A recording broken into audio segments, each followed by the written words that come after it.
আল্লাহ বললেন ওয়া আওহা রাব্বুকা ইলান নাহাল, আমি মৌমাছির কাছে মেসেজ দিলাম, সিক্রেট মেসেজ, আনিত্তাখিদি মিনাল জিবালি বুয়ুতা, তোমরা পাহাড়ের মধ্যে তোমাদের বাড়ি বানাও, মৌচাক বানাও, অমিনা সাজার, গাছের মগ ডালে, বড় বড় ডালে তোমরা বাসা বানাও, ওয়ামিম্মা ইয়ারিশুন, উঁচু উঁচু জায়গায় মৌচাক বানাও, যাতে করে গ্রামের ছোট্ট ছেলেরা ঢিল মারতে না পারে। কোন সুবহানাল্লাহ। মৌমাছির আল্লাহ শিখাই দিছে। নিচু জায়গায় কোনদিন মৌমাছির বাসা দেখবেন? নিচু জায়গায় সহজে নাগাল পাওয়া যায়, ধরা যায়। কথা কন, ডাল বেয়ে মগ ডালে ওঠা লাগে মধু খাইতে চাইলে। চিল্লায় বলেন ঠিক কিনা? আল্লাহ সিক্রেট মেসেজ দিলেন আর বললেন আনিত্তাখিদি। আলেম যারা আছেন বলেন তো, ইত্তাখিদি এটা কি মুজাক্কারের সিগা না মুয়ান্নাসের সিগা? কথা কইতে হবে। কেউ নাই এটার উত্তর দেওয়ার মতো। মুয়ান্নাস, মাশাআল্লাহ। এটা স্ত্রীবাচক শব্দ। আল্লাহ মৌমাছিকে যে মেসেজ করছে পুরুষ মৌমাছিরে কয় নাই, এটা নারী মৌমাছিরে কইছে। চিল্লা এখন সুবহানাল্লাহ। এখন গবেষণা করে দেখা গিয়েছে, কার্ল ভন ফ্রিজ, একজন অস্ট্রিয়ান বিজ্ঞানী, উনি এটা নিয়ে গবেষণা করে 73 সালে 1973 তে নোবেল পেয়ে গেছে। এই আয়াতের উপর গবেষণা করে আল্লাহ কেমন করে সিক্রেট মেসেজ দিয়েছেন, কেমন করে মৌমাছি মৌচাকের বাসা বাঁধে, কেমন করে মধু আহরিত হয়, এটার উপর গবেষণা করে উনি একটা বই লিখেছেন, দ্য ডান্সিং বিজ। নেচে যাওয়া মৌমাছিগুলো, নাচতে নাচতে যেতে থাকা মৌমাছিগুলোর উপর একটা বই লিখে, দ্য ডান্সিং বিজ লিখে উনি নোবেল প্রাইজ পেয়েছেন এই মধুর উপরে। চিল্লায় পড়েন আল্লাহু আকবার। এখন কোরআনের আয়াত থেকে বোঝা গেল আনিত্তাখিদি মিনাল জিবালি বুয়ুতা, আল্লাহ নারী মৌমাছিকে বলেছেন মৌচাক বানাও, তোমাদের মধু রাখার জন্য বাসা বানাও। কার্ল ভন ফ্রিজ গবেষণা করে পেয়েছে মৌচাকের বাসা বানানো হয়, মধু আহরণ করা হয়। যেই মৌমাছিটা নেতৃত্ব দেয় এটা পুরুষ মৌমাছি নয়, এটা হলো মহিলা মৌমাছি। কোন সুবহানাল্লাহ। পুরো মৌচাকের মধ্যে মধু আহরণ, মধু নেওয়া, পুরো প্রসিডিউরটা সারার জন্য কোন পুরুষ মৌমাছি লিডিং দেয় না, লিডিং দেয় একটা নারী মৌমাছি, স্ত্রী মৌমাছি। এজন্য ইত্তাখিদ, ম্যাসকুলিন জেন্ডার ইউজ না করে আল্লাহ বলেছেন ইত্তাখিদি। নারী মৌমাছিকে আল্লাহ অ্যাড্রেস করে বলেছেন যাও মৌচাক বানাও আর এটার মধ্যে মধু আহরণ করো। চিল্লায় পড়েন আল্লাহু আকবার। আল্লাহ বললেন ইত্তাখিদি মিনাল জিবালি বুয়ুতা, পাহাড়ের মধ্যে ঘর বানাও, মিনাস সাজার, গাছের বড় ডালের মধ্যে ঘর বানাও, ওয়া মিম্মা ইয়ারিশুন, উঁচু উঁচু জায়গায় ঘর বানাও। উনি গবেষণা পেয়েছেন এই মধুর মধ্যে অসাধারণ কিছু ন্যাচারাল অ্যান্টিসেপটিক আছে। কি আছে? Natural antiseptic. এটার নাম হচ্ছে প্রপিলিস। প্রপিলিস নামে একটা লিকুইড পাওয়া যায় মৌচাকের মধ্যে। এটা কাটা জায়গায় লাগা দিলে স্যাভলন, ডেটল কিছু লাগানো লাগবে না। ওই প্রপিলিসের কারণে আপনার কাটা জায়গা এমনি শুকায় যাবে। সুবহানাল্লাহ পড়েন।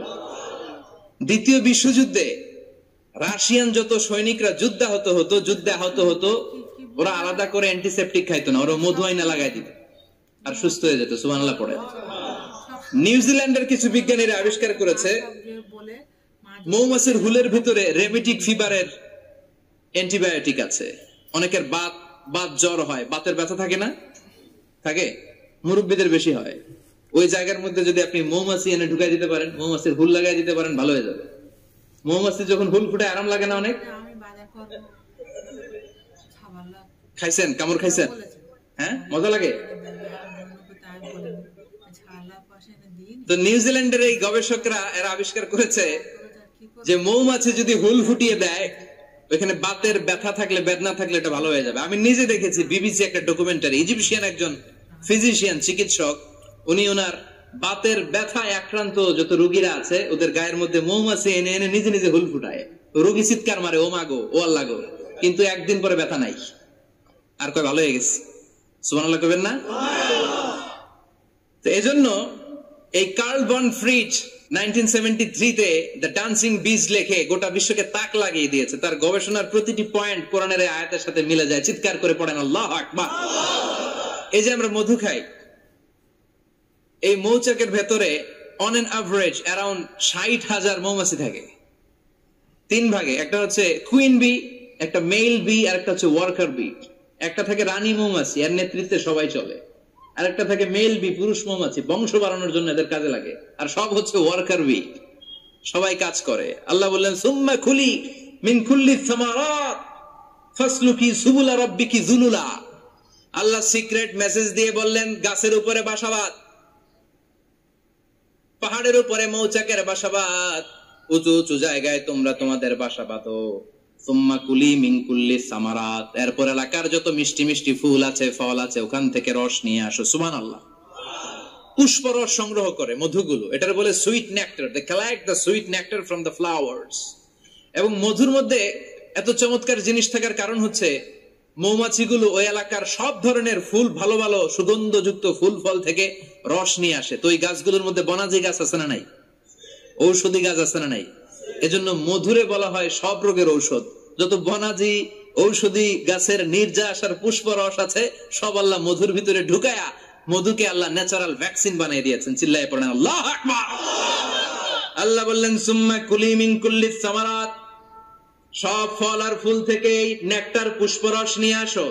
ফাসলুকি সুবুলা রাব্বিকি যুলুলা, যেমন যেমন গিয়েছিলা পথ চিনায় আবার ফিরে আসো। ইয়াখরুজু মিন বুতুনিহা শারাব, এরপর তাদের পেট থেকে বের হয় শারাব। মুখতালিফুন আলওয়ানু, এক একটা মধুর কালার হয়ে যায় এক এক রকম। কোন সুবহানাল্লাহ। সরষে ফুলের মধু একটু সাদা সাদা হয় না? আমি হচ্ছি মধু খাওয়ার পোক। আমি দেশে বিদেশে যেখানে গিয়েছি ফ্রেশ হানি আমি অনেক খুঁজেছি। ইয়ামানি একটা মধু পাওয়া যায়, ইয়ামানের সাওয়াহিলি এলাকায়, পাহাড়ি এলাকায়, একেবারে কুচকুচে কালো। আবার অনেক মধু আছে কিছুটা খয়েরি এবং হলুদ বর্ণের। কিন্তু সরষে ফুলের যে মধুটা, এটা অনেকটা সাদা। এই পুষ্পরস নিয়ে মৌমাছিগুলো মৌচাকের মধ্যে ঢেলে দেয় না, এগুলো খেয়ে ফেলে। প্রত্যেকটা মৌমাছির পেটের ভেতরে আল্লাহ দুইটা করে স্টোমাক দিয়েছে, পাকস্থলী। সুবহানাল্লাহ পড়ে। এটাই কার্ল ভন ফ্রিচ দ্য ডান্সিং বিজ বইয়ের মধ্যে লিখেছে গবেষণায়, যে দুইটা পাকস্থলী। একটা পাকস্থলী দিয়ে মৌমাছি খায়, নিজে খেয়ে বাঁচে, আর একটা পাকস্থলী দিয়ে এই ফ্লাওয়ার নেক্টার, পুষ্পরস সংগ্রহ করে ওই পাকস্থলীতে রাখে। ওই পাকস্থলীর ভেতরে আল্লাহ একটা ন্যাচারাল এনজাইম দিয়েছেন। ওই এনজাইমের সাথে ওই পুষ্পরসটা মিক্সড হয়। তারপরে আরেকটা টিউব আছে, ওই টিউব দিয়ে মৌমাছি যে সে বাসার মধ্যে মৌমাছি যে সেখানে সাপ্লাই করে দিয়ে আসে, মধু ঢুকিয়ে দিয়ে আসে। চিল্লায় পড়েন সুবহানাল্লাহ। তার মানে বিষয়টা এমন না ফুলের রস নিয়ে মৌচাকের দিয়ে আসলো, ফুলের রস সে নেয়, তার স্পেশাল একটা স্টোমাকের মধ্যে ঢুকায়, সেখানে এনজাইম দিয়ে, পাচক রস দিয়ে আল্লাহ এটাকে সমৃদ্ধ করে দেয়। তারপর আলাদা একটা নল দিয়ে, টিউব দিয়ে মৌচাকের ভেতরে ঢুকিয়ে দেয়। কোন সুবহানাল্লাহ। কি অসাধারণ পদ্ধতিতে আল্লাহ মধু বানালেন। আর কি সুন্দর মধু হাতের মধ্যে লয়া জিব্বা দিয়ে চাটে আর গান গায়, মধু হই হই বিষাবাইলা। আছে না নাই? আল্লাহ শুকরিয়া নাই? চিৎকার করে বলেন শুকরিয়া করতে হবে কার? আল্লাহ বললেন ইয়াখরুজু মিন বুতুনিহা, এটা মধু সরাসরি চলে আসে না, ওর পেট থেকে বের হয়। মুখতালিফুন আলওয়ানুহু, বিভিন্ন রঙের মধু আছে না নাই? ব্ল্যাক কালারের মধু হয়, হোয়াইট হানি হয়, অর্গানিক হানি হয়, ক্রিমড হানি হয়। কত ধরনের মধু যে আল্লাহ পৃথিবীতে রেখেছে তার ইয়ত্তা নাই। এরপর আল্লাহ বললেন ফিহি শিফাউন লিন্নাস, মধুর ভিতরে শিফা দিয়েছে কে? আল্লাহ। এজন্য বিশ্বনবীর খাদ্য তালিকার মধ্যে মধু আছে না নাই? বিশ্বনবী সুগন্ধযুক্ত ওয়ালা মধু খেতেন, দুর্গন্ধযুক্ত ওয়ালা কোনো মধু মুখে নিতেন না। সুবহানাল্লাহ। বিশ্বনবীর জামানায় মাগাফির নামে একটা মধু ছিল, দুর্গন্ধযুক্ত। এটা কখনো বিশ্বনবী মুখে নিতে চাইতেন না। সুগন্ধযুক্ত মধু সবসময় বিশ্বনবী খেতেন। বিশ্বনবীর স্ত্রীরা এই সুগন্ধিযুক্ত মধু বোতলের মধ্যে প্রিজার্ভ করে রাখতেন বিশ্বনবীকে দেওয়ার জন্য। বিশ্বনবী প্রাণ ভরে এগুলো পান করতেন। সুবহানাল্লাহ।